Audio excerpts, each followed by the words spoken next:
እግዚአብሔር መንግስት መውረሻ እርስ በርሳችን ስንዋደር ነው፣ ስንከባበር ነው። እርስ በርሱ የማይከባበር የማይዋደድ የማይጠያየቅ ይቅርታ የማያውቅ ምሕረት የማያውቅ ህዝብ ውስጥ እግዚአብሔር የለም።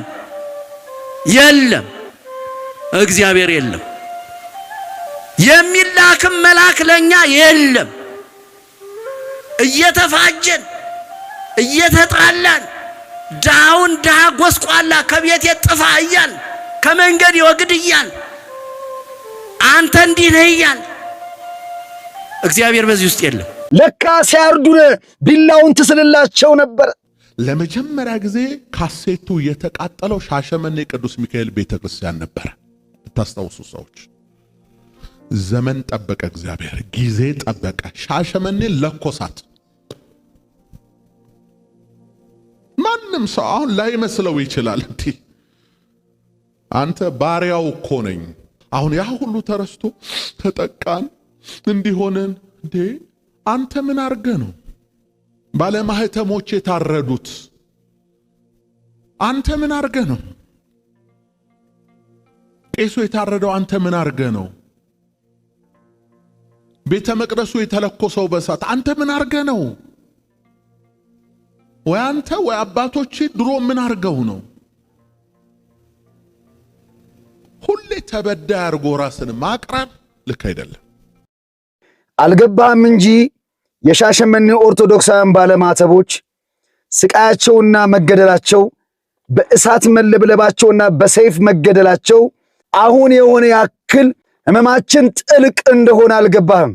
ይህ ተቋም የአረመኔዎች ተቋም ነው።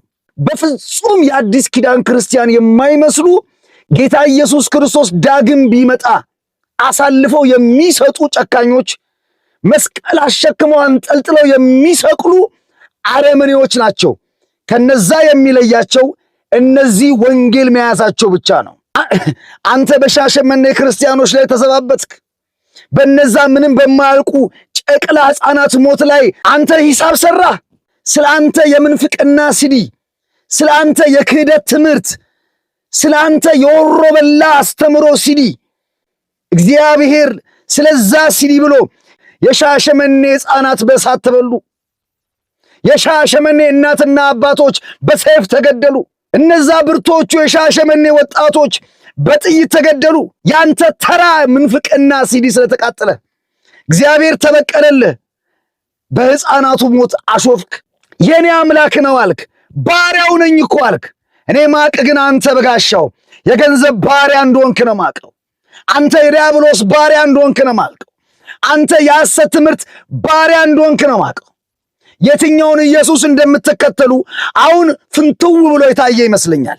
እኔ የሚያሳዝነኝ አንተ አረመኔነትህን፣ ጨካኝነትህን፣ እርኩስነትህን ስትነግራቸው ቁጭ ብለው የሚያዳምጡ እዛ ግልገል ደንቆሮች ያሳዝኑኛል።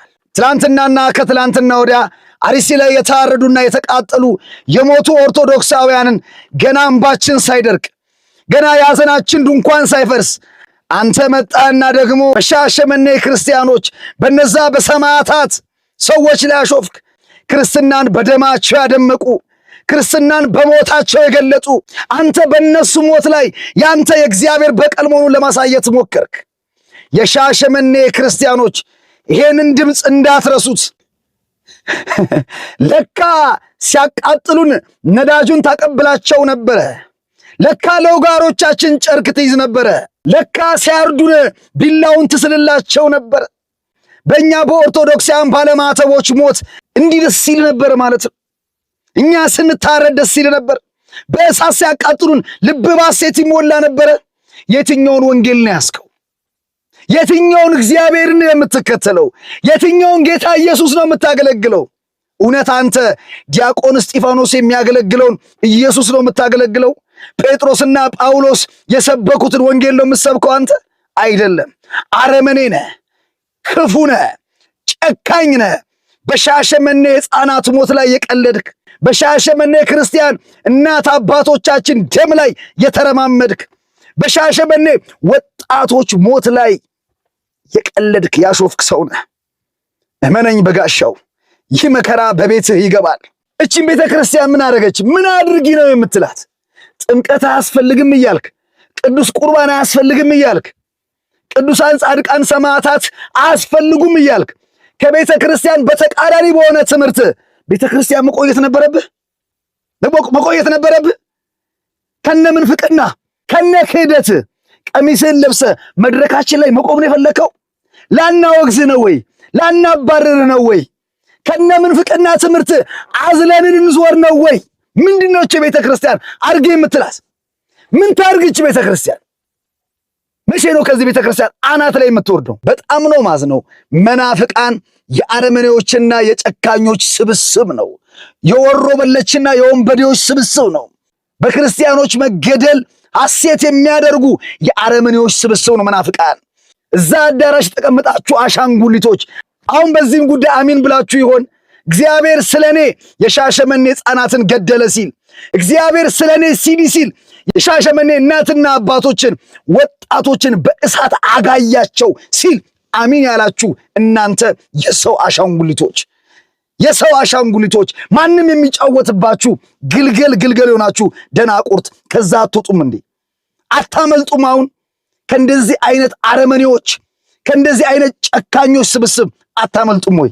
እኛ ኦርቶዶክሳውያን ባለማተቦች ግን ጌታ ኢየሱስ እንዲህ ነው ያለን በማቴዎስ ወንጌል ምዕራፍ 24 ቁጥር 9 ላይ በዚያም ጊዜ ለመከራ አሳልፈው ይሰጧችሁማል፣ ይገድሏችሁማል፣ ስለ ስሜም በአሕዛብ ሁሉ የተጠላችሁ ትሆናላችኋል።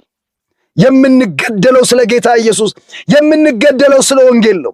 የምንገደለው ስለ ክርስቶስ ኢየሱስ ነው። ሌላ የምንገደልበት አጀንዳ የለንም። እኛ የወንጌልን ብርሃን ይዘናል። አንተና ግብረ አበሮቹ ሰይፍና ገጀራ እሳታችሁን ይዛችሁ እየገደላችሁን ትኖራላችሁ። እኛ ግን አንገልም፣ እንገደላለን። እኛ አንገፋም፣ እንገፋለን። እኛ አናስርም፣ እንታሰራለን። ይህ ወንጌል ነው። ይህ እውነተኛ የኢየሱስ ክርስቶስ መንገድ ብቻ ነው። የአንተን አረመኔነትና ጨካኝነት ግን በደንብ ፍትው አድርገህ አሳይተናል፣ እንዳትረሳው። ዘማርያም የሚባል ልጅ ቪዲዮ ሰርቶ የፕሮቴስታንት እምነት ተከታዮች ማንም ከሆናችሁ በፈለጋችሁት መጽሐፍ፣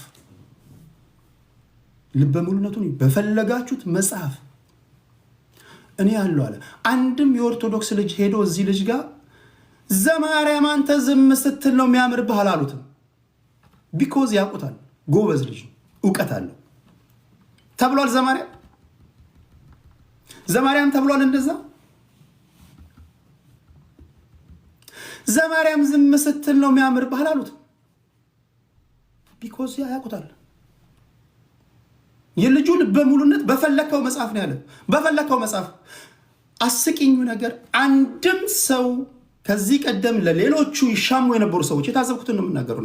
ለሌሎቹ ይሻሙ የነበሩ ሰዎች ዘማርያም የሚባል ልጅ መጥተው ከፈለጋችሁ ቴዲ ሐዋሳ ጋር በፈለከው መጽሐፍ ዲቤት ነው አይደል የፈለጋችሁት? ይሄው ትክክለኛው ሰው ነው ያለው ሲል አንድም ሰው ኦኬ ይዋጣልን ያለው የለም። ካለ ታረማሉ። አይታችኋል? ኦኬ እሺ ያቀረበውን ጥሪ ተቀበል። አይታችኋል? ቢኮዝ ዘማርያም የሚባለው ልጅ እንደሌሎቹ ጊፍት ለመለቃቀም አይደለም የሚመጣው። ሪል አሰረታ ሰው በቃ ትክክለኛ የእምነቷ ልጅ ነው እሱ። ከትክክለኛ ሰው ጋር ስትገናኝና ትክክለኛ ካልሆኑ ሰዎች ጋር ስትገናኝ አንድ አይደለም። የጉዳዩ ባለቤት ይሄው አለው። ዋይት ማለት ይፈልጋችሁት? እኔ በዚህ አይደለም። በቃ ርዕስ እንምረጥና በቃ እንትን እንበልና ለቴዲ እንንገረው። በፈለጋችሁት ቦታ ላይ ግጠሙኛል። የታል ያ ሁሉ? ለምሳሌ ማነው አንድ ልጅ ዲቤት ሲል ከግራ ከቀኝ ከምናምን ሲያዋክቡት ነው። ና ከኔ በዚህ በኩል ከኔ ጋር መቼ ሆነ ጠዋት ከሰዓት ምናምን ይሉ የነበሩ ሰዎች ዘማርያም ሲሆን ለምን ጠፉ ነው የኔ ጥያቄ። እኔ እንግዲህ ያየሁትን ነው የምናገሩት። ዘማርያም ሲሆን ለምን ጠፉ? አንድ ጊዜ አይደለም ልጁ ይባስ ብሎ በደንብ ይግረማችሁ ብሎ ሁለተኛ ደገመ። ምናልባት አልሰሙ ይሆናል ምናምን ብሎ ጥሪውን ሁለተኛ ጊዜ የደገመ ብቸኛው ሰው ነው በነገራችን ላይ። አይ በተለያዩ ምክንያቶች አልሰሙ ይሆናል፣ ቢዚ ሆኖ ሊሆን ይችላል፣ ቪዲዮ ደግሞ ቫይራል ስላልወጣ አላገኙት ይሆን ብሎ ሁለተኛ ቪዲዮ ሰራላቸው።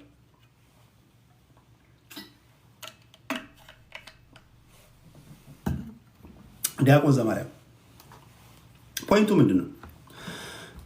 በሃይማኖት ጉዳይ መከራከር ስትፈልጉ ከትክክለኛ ሰው ጋር መገናኘት አለባችሁ። ከትክክለኛ ሰውየው ትክክለኛ መሆኑ ነው እኮ ይሄ አባታችሁ ነው በአግባቡ ማይል ሰውዬ መተህ ማዋከብ ምናምን አለው። ትክክለኛ ሰው ያን ታዝብ ያለው ለማለት ያ በጣም ልበ ሙሉ ልጅ ነው። በጣም በራስ መተማመን አለው።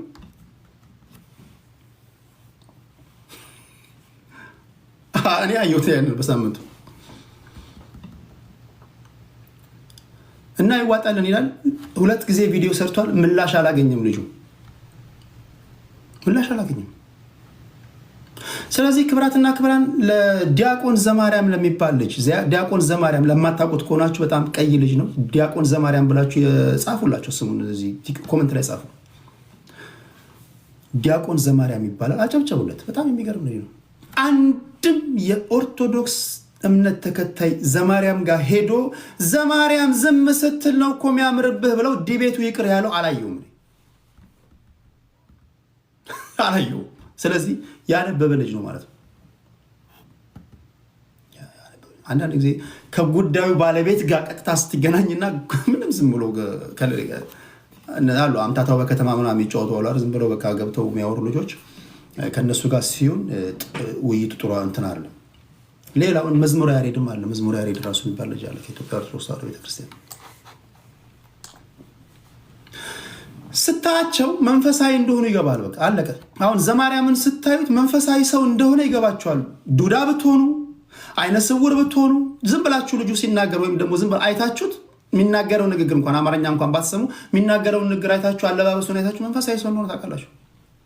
መንፈሳዊ ስትሆን ካለባበስህ ካነጋገርህ ጀምሮ ነው መታወቅ ያለበት። እያንዳንዱ ኢች ኤንድ ኤቭሪ ፉት ስቴፕ መናገር አለበት። የኢትዮጵያ ኦርቶዶክስ ተዋሕዶ ቤተክርስቲያንን አለባበስ አይታችኋል? ነጠላ ሳይናገር መንፈሳዊ ሰው መሆኑን ታውቃላችሁ።